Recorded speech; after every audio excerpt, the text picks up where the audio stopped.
A power disruption struck Iran's Natanz nuclear facility on Sunday. The incident came on the same day as U.S. Secretary of Defense Austin's visit to Israel and days ahead of a new round of discussions in Vienna to revive the Iran nuclear deal. The White House denied any involvement in this incident. Iran's Foreign Minister Zarif accused Israel of this attack and vowed revenge.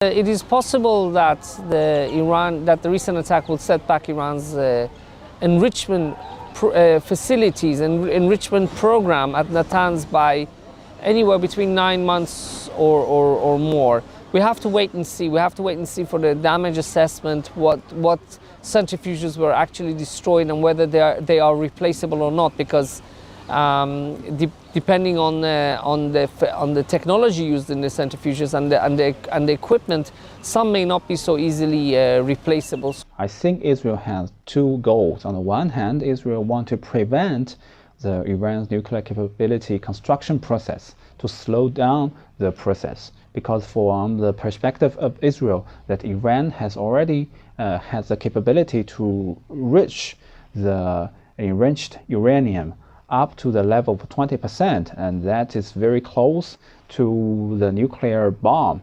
On the other hand, Israel wants to harass and prevent the rapprochement and even the negotiation process between Tehran and Washington.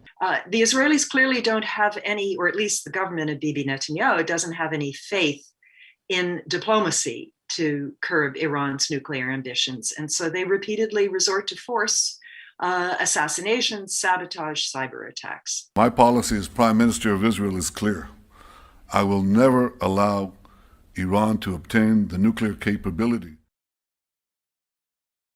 Despite the Natanz site being attacked, Iran will still want to return to the negotiation table because the sanctions are hurting the Iranian economy badly.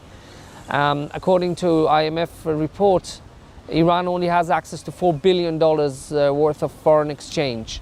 Iran's economy is reeling under the sanctions, corruption and mismanagement.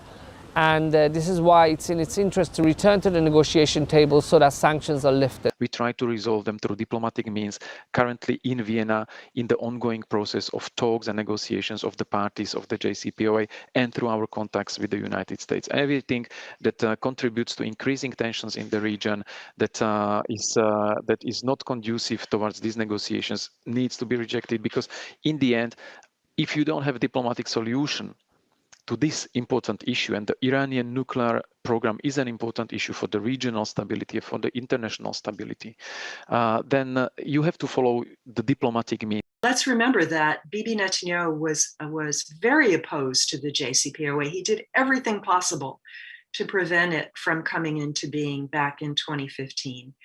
So he's up at his old tricks again, and I don't think Iran should fall into that trap. I don't think the United States should be affected by it either.